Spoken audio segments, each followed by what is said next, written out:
Co-powered by Techno।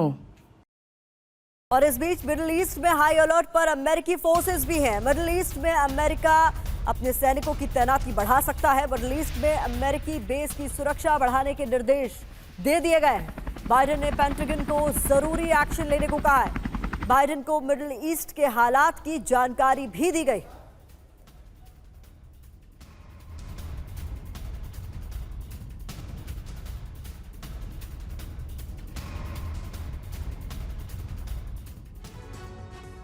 तो अमेरिकी रक्षा मंत्री ने चेतावनी दे दी है कि गाजा जैसी तबाही हो सकती है। ऐसे में सतर्क रहने को साफ तौर पर कह दिया गया है। लेबनान में गाजा से ज्यादा मौत का डर है, ये साफ तौर पर बड़ी चेतावनी के तौर पर देखा जा रहा है।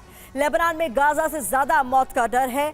ये भी कहा गया कि लेबनान में लाखों लोग बेघर हो सकते हैं। मौजूदा हालात को देखते हुए ऑल आउट वॉर हुई तो महाविनाश तय है, ये भी साफ कर दिया गया है। तो साफ तौर पर महेश सचदेव सर, यहाँ पर सिर्फ चेतावनी दी जाएगी अमेरिका की तरफ से या फिर उसका भी कोई रोल इसमें होता है? कहीं ना कहीं एक तरीके से अमेरिका की भी तो मदद कर रहा है इजराइल ऐसे तमाम लोगों का खात्मा कर। तो ऐसे में अमेरिका का क्या रोल देख रहे हैं आप इन सब के बीच?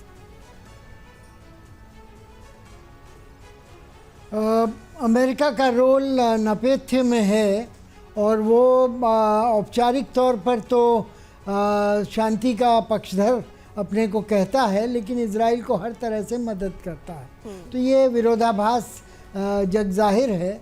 लेकिन जो आपने पहला सवाल जो नहीं पूछा है, जिसके बारे में मैं अपनी कुछ राय देना चाहूँगा। मेरे हिसाब से इजराइल 2006 के अनुभवों से को पूरी तरह से आत्मसात कर पाया है और उसने सबक सीखे हैं और नई रणनीति उसके ऊपर उसने लागू की है।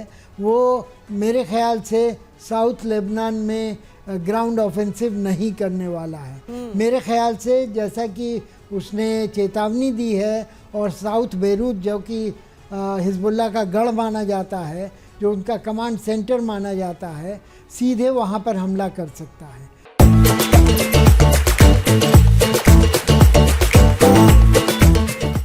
वहाँ पर ग्राउंड फोर्सेस सी से भेजे जा सकते हैं, एम्फीबियस लॉन्च हो सकती है और उस इलाके को घेरा जा सकता है।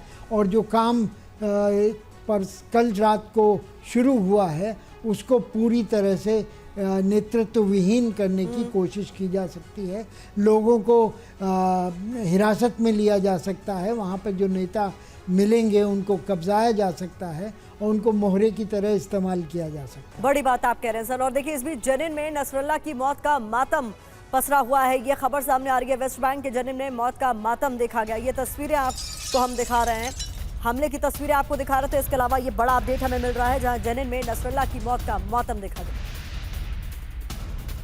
तो वेस्ट बैंक के जनिन से ये तस्वीरें सामने आई हैं जो हम आपके सामने रखेंगे, जहां पर नसरल्लाह की मौत का मातम नजर आ रहा है।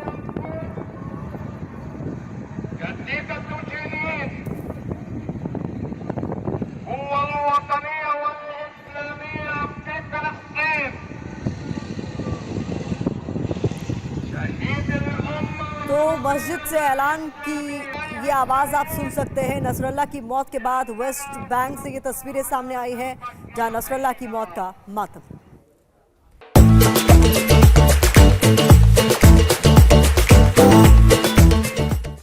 और इजराइल के साफेद में रॉकेट हमले हुए हैं। हिजबुल्लाह ने कई रॉकेट दागे हैं। हमले से एक घर में भारी धमाका हुआ है। सिक्योरिटी कैमरे में तस्वीरें भी कैद हुई। ये देखिए आप, ये तस्वीरें इजराइल के साफेद की हैं जहां पर रॉकेट से हमला किया गया है। हिजबुल्लाह ने कई रॉकेट दागे हैं जिसमें एक घर किस तरीके से तबाह हो गया है ये देखा जा सकता है। एक घर में जोरदार धमाका हुआ है। सिक्योरिटी कैमरे में ये तस्वीरें कैद हुई।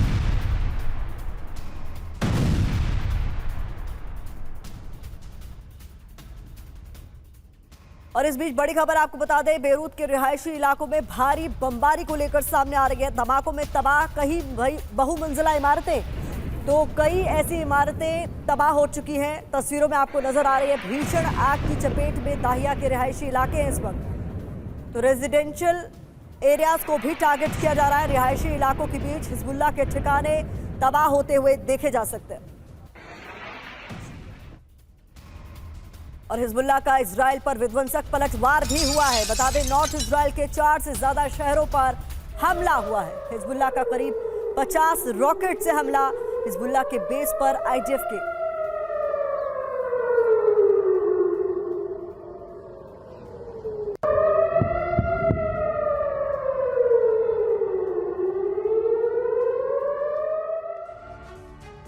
तो हसन नसरल्लाह की मौत के बाद अब अगला कदम क्या होगा, इस पर दुनिया भर की निगाहें टिकी हुई हैं। पलटवार की कोशिशें की जा रही हैं। अभी फिलहाल उन्हें नाकाम किया जा रहा है, लेकिन क्या कुछ बड़ा होने वाला है, इस पर नजर हमारी बनी हुई है। आप तमाम मेहमानों का हमारे साथ जुड़ने के लिए बहुत बहुत शुक्रिया। अड़ी में फिलहाल इतना ही। Co-powered by Techno.